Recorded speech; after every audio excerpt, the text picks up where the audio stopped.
Love lives here. All right, so today we're talking about ties that bind. So why don't we say our focus statement with all the T's today, shall we? Trust. What else are we going to say it with? Tenacity. Transformative. Togetherness. Tremendously. Transcendental. What was over here? Tenderly. Tenderness. All right, so here we go. We're going to say our focus statement together. We embolden people to live their highest potential through the transformative power of love. Yes, we do. All right. Got more music going on. That's always a good thing. All right. So I don't know about you, but when we were growing up, my family and my parents, my grandparents especially, if an adult spoke to us, we were expected to speak back. Like, especially if we were greeted, like, good morning, then what would happen? We would say, good morning, right? Or, hello, how are you? It would be like, great, thank you, and how are you, right? There would be like, there was this expectation that, when you were greeted, you should greet back. If somebody waves, you wave back, what have you, right? So our neighbors have these two young boys that are always out front playing. They're riding on their bicycles, or they're playing ball, or what have you. And we've lived in our house now 5 years, I think, 5 years now. And so we've seen these kids on a regular basis. And Eddie and I always go, good morning, hi, hello. And they stare at us like we each have 3 heads and tentacles or something, right? They just stare at us. I'm just like, okay. After 5 years, you know that we live next door to you. Maybe say, hi, right, or something. Their parents, on the other hand, they're like, hey, good morning, Jeff. Hey, good morning, Ed, right? They always speak. The kids, And so I was thinking about this, and really, I hate to say that, God, I cannot believe these words are going to come out of my mouth right now. In our day, I feel so old when I say it like that. Yeah, it's really painful. We were socialized, right, to speak when spoken to, right?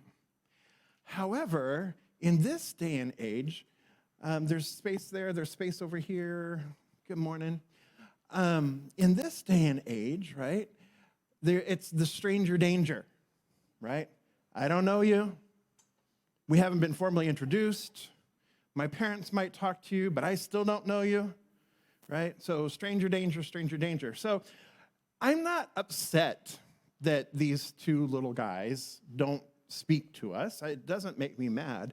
It's just that there's a realization that the socialization that I experienced, that the majority of us in this room have experienced, versus the socialization that these little boys have experienced is very, very different. And perhaps rightly so, because of, the society that we live in. We were like, don't come home until the streetlights are on, that kind of thing, right? Latchkey kids, cooking dinner for the family at 10 years old, it's like, it's no big deal. Now it's like, ooh, my 10-year-old in the kitchen alone? Oh no, woo, right? Freaks folks out. So at any rate. So it was the way that we were socialized.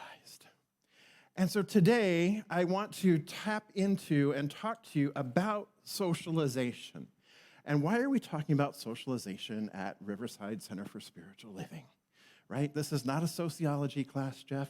Well, we live in society. We are part of a collective. We are part of this great community. We are part of a larger society. We choose to come together in community. As I was sharing with you, this whole series of At This Table, this 3-month-long series, The first 3 months, we spent time really looking at the individual, our own individual roles. And now we're looking at a little bit larger, what do I want to say? Grouping, right, of community or people gathering in groups, and specifically at the tables and more specifically, our community here at Riverside CSL. So, a couple weeks ago, Sanja introduced the idea and shared with you, and we talked about the collective unconsciousness, what Ernest Holmes calls race consciousness. Yes? Yeah. And so we talked about that with you thinking what I'm thinking, right? We talked about you thinking what I'm thinking. And last week, we talked about the co-creating community, what it means to come together, to co-create community, to be intentional as we co-create community. So today we're taking a little bit deeper dive into what is behind that race consciousness or that collective unconsciousness, and how that impacts the way we build community. So we're kind of taking this a little bit deeper, these two previous concepts a little bit deeper today. Does this sound like a good idea? Yes. All right. So, Jason, if you would pop that slide up for me here in the room. And there it is for you folks there at home. You might want to just take a screenshot of this. Jason, can you drop there you go, thank you. You might want to take a screenshot of this at home and then blow it up, because I know it is pretty tiny there at home. So you might want to take a look at that, just the screenshot there. Okay? All right. So this is the cycle of socialization. The cycle of socialization was created by Dr. Bobby Harrow. She is a sociologist and professor emeritus of Springfield College. This is there for your reference. You don't have to read the slide. I'm going to talk about it, but I want you to get the kind of the picture of what's happening here, right? And so the cycle of socialization, in the context with which she wrote it, is talking about oppression, right? But what I want you to, before we get there, what I want you to understand is that socialization can be good, and it can be less than optimal, or it can be what we would label bad. Again, we are the ones who assign labels to these things, right? So an example of socialization that could be good. If we all agree to drive on the right side of the road, that's a good thing, isn't it? Yes, that's a really good thing. If we all agree to stop at a red light, that's a really good thing, isn't it? Right? Yep. Those are ways of socialization. Agreements about how we're going to behave with one another, right? How we're going to honor and respect one another. For the most part, that's a good thing.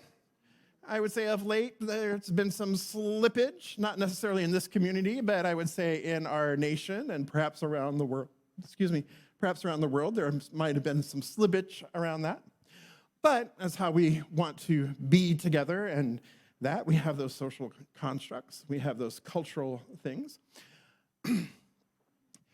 I want to preface this also is that we are all multicultural beings. All of us are multicultural beings. What do I mean by that?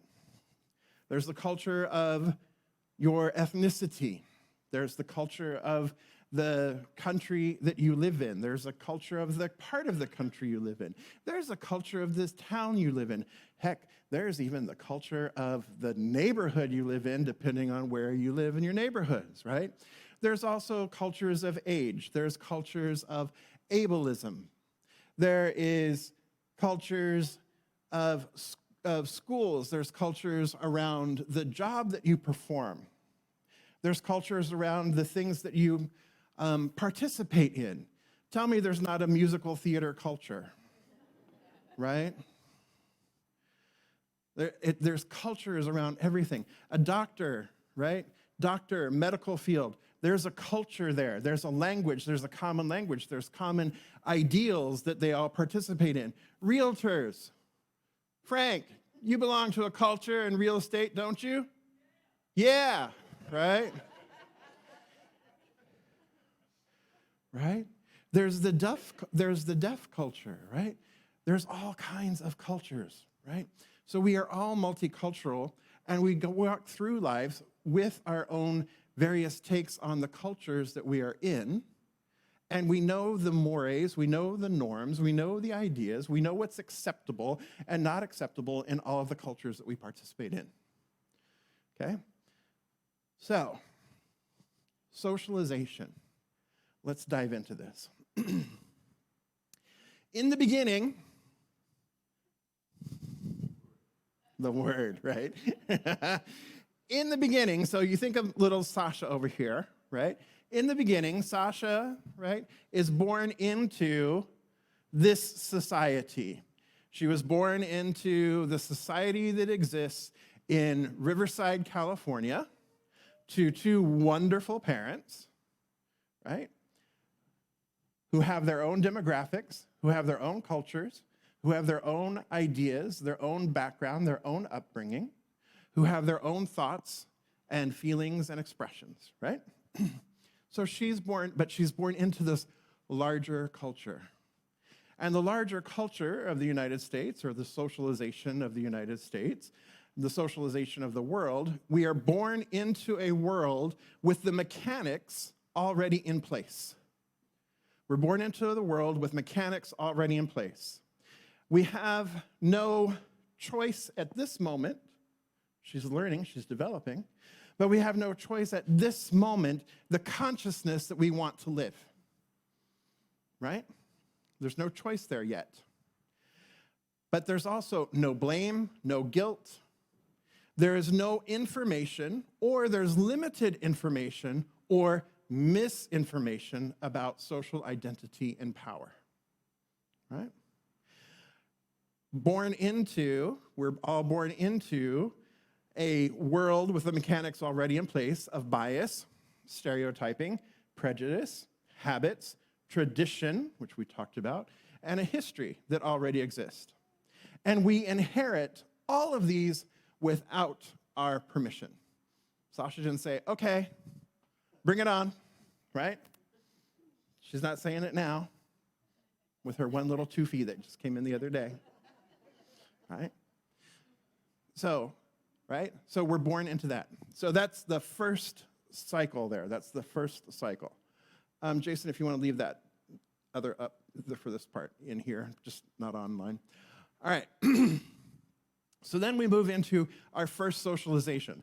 Our first socialization is our caregivers, the people that care for us, the people who love us, the people that we love and trust, the people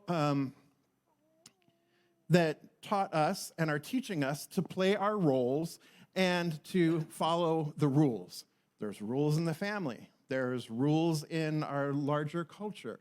There's rules when we come here. There's rules when we go to school, right? So we are trusting these caregivers to show us the way, to teach us how, right? And they're imparting their wisdom. They're doing the best that they can always. And so they are the ones that our first socialization begins there, right? They shape our self-concepts. They shape our self-perceptions, as well as how we see others. They shape our dreams, our values, our expectations about our future, and expectations about our future roles.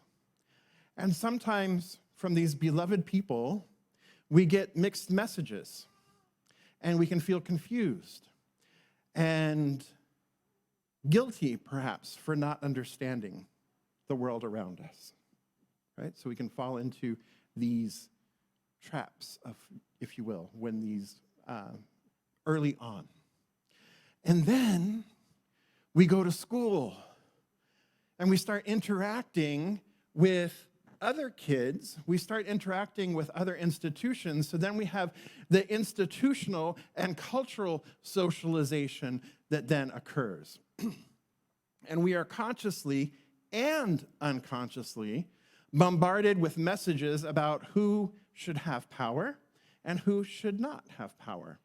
And we are given all of these messages by all of the institutions that we encounter. For example, education, religion, medicine, law, criminal justice, government, social services, and businesses. All of this that we're interacting with, right? They are all dictating some sort of culture. They are all dictating how we are being socialized, what is acceptable, what is non-acceptable. So by our culture, we are also learn through media, languaging, patterns of thought, the holidays we celebrate, and the song lyrics we hear. All of that is also influencing how we think, how we're socialized, what is okay, what is not okay. And then come the enforcements. The enforcements are a system of rewards and punishments, right?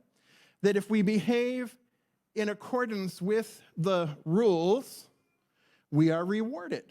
If we fit in with what society is telling us, if we fit in with the rules, if we fit in with the status quo, we are rewarded. If we fit in with the values, we are rewarded. If we don't fit in for whatever reason, then there are punishments, right?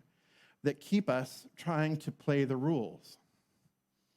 How many of you have experienced trying to play by the rules and finding yourselves outside of the rules? Right? Yeah. And what happens? Right? It's difficult. Those who stay in line are sanctioned. Those who don't are punished, persecuted, stigmatized, victimized, and discriminated against. Right? So this is the enforcements piece. See how this is beginning to tie in, how this is beginning to work, right? And so this is where the idea of that race consciousness, the collective unconsciousness, so far you're born into society. We're shaped by our caregivers, our initial caregivers. Then we're shaped and things are reinforced by what we learn at school and through our interaction with the institutions that we are involved with. And then throughout all of this, we are rewarded or punished based upon our behavior, based upon the way we act, based upon the way we think, based upon what we say.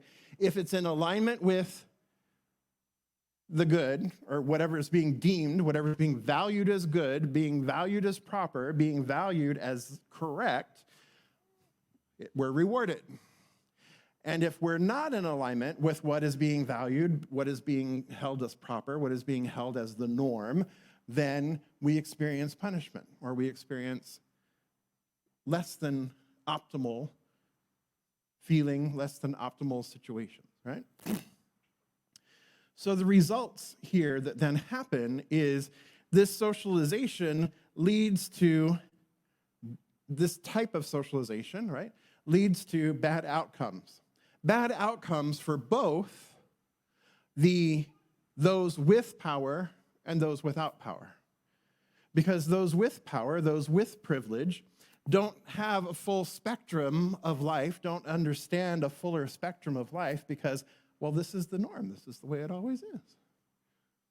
And those without power, or those without the privilege, right, are bucking the system of what is held as the norm. And so that's where the oppression comes in, right? And so what can happen here is there are misconceptions, there's dissonance, there's silence, there's stress, collusion, inequality, anger, guilt, self-hatred, self-destructive behaviors, violence, crime, and the internalization of power, of the patterns of power for the future, our own internalization. So these are the results. Everybody breathe for a minute. I know this isn't easy. Breathe. You're doing all right.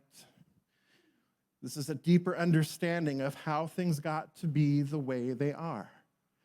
And what we're talking, in order for us to be able to move forward and to make a choice as to how we're going to behave and how we're going to live and how we're going to grow together as a community, it is important to understand how we got to where we are. If we don't talk about it, we're continuing to perpetuate the socialization. So we have to have an opportunity to talk about it, right? And understand it. Because when something comes to light, when something comes to our awareness, then we have the opportunity to do something about it. Correct? Yes? All right. So what happens then is you see the fork in the road there. There is the continuation piece, which goes back up, and the cycle begins all again. The continuation piece is we do nothing and the cycle continues. We choose not to make waves. We choose not to speak out. We choose to live or promote the status quo, and we fail to question or think about what's wrong with the picture. It's a failure to question. And so we live in the status quo. It's fine. It's working for me. It's cool. All right. Right? And then the cycle just perpetuates because now we're participating in that cycle. The other cycle here is something makes us begin to think differently, to challenge or to question the system, to challenge or question the socialization. And when we begin to see that something is wrong with the play, that there's something wrong or there's something that's not working, once we start to see that, once something happens or we start to see it, we wake up. We wake up to the possibility of something new, which is all about what next week is about. So I'm not going to leave you in this like, right? We will get there, but we need to be present with what is. You good? You ready to play? You ready to dive in? Ready to go a little bit deeper? Yes, because we're ready to break these chains of love, right? We're ready to break these cycles, yes? And what I know is that you've walked into this room, you're sitting in this room, you've walked into this community. So you already are recognizing that you want a different experience in your life. You've already chosen a different experience in your life because you walked in here. You're already interrupting your thought patterns. You're already disrupting your thought patterns. You're already disrupting what is going on in society. You are ready and willing to break through, to break free, to break the ties that bind. Would you agree with that? Yes. Would you be here otherwise? No. Yes? All right, for the most of you, yes, or no, you wouldn't, yeah, whatever. You know what I'm trying to say. All right, so we're going to go to the tables. You've got 4 questions at the tables today. I don't know that you'll get through all of them. In fact, I'm pretty sure you won't get through all of them. Where are the questions? Where did you... Oh, they didn't get on the tables. Dinah is playing Vanna. I played Vanna last night, so Dinah's playing Vanna this morning. So here's the questions coming around the tables, and Jason will put those questions on the screen for you. And so we have 4 questions. What roles and beliefs were you taught by your caregivers? That's question 1. What was instilled in you through institutions like school, church, business, and government? Question 3. How did you comply or resist, and what were the consequences? And 4, how has your socialization influenced you? How has it limited you, right? So there's the questions on the screens. There's a screen over there, a screen over here, a screen over there. And our folks there at home, you have the screen there. And yeah, let's go to table and have some discussion around it. There we go.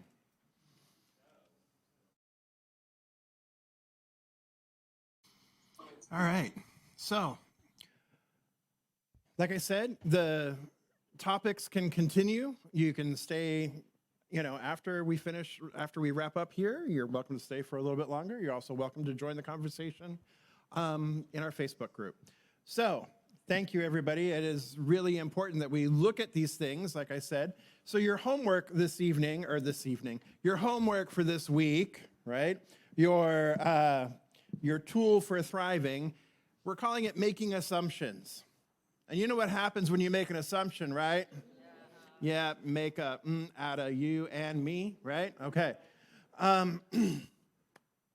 So what I invite you to think about, what I invite you to really look at, because this is one of those ways that our socialization kicks in and really shows up for us.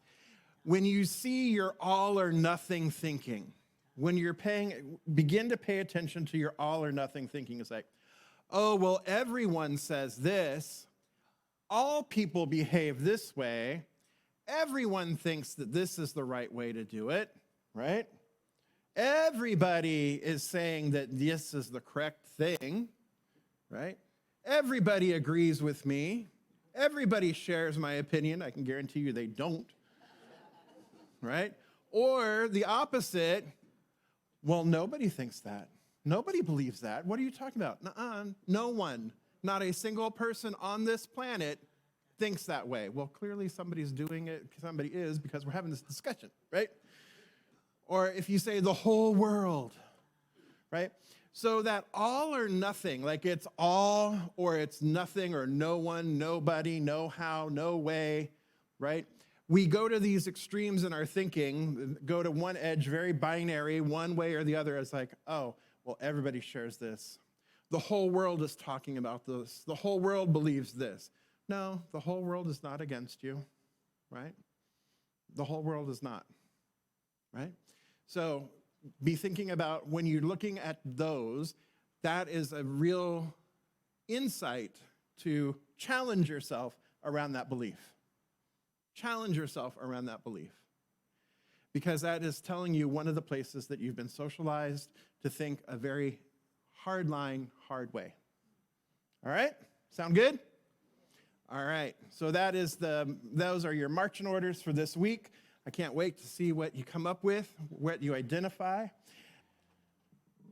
All right, so let's just come together in consciousness right here and right now, recognizing that there is only one power, one presence, one infinite eternal, that is in all, through all, as all. It is the one presence, the one life, the one love, the one creator that created absolutely everything through itself as itself. Therefore, there is only one thing here, and that one thing is love. That one thing is spirit manifesting, expressing itself wholly, completely, and fully in, through, and as me right now. And as it is doing so in, through, and as me, it is doing so in, through, and as all of life, all of creation, and everyone gathered here this day.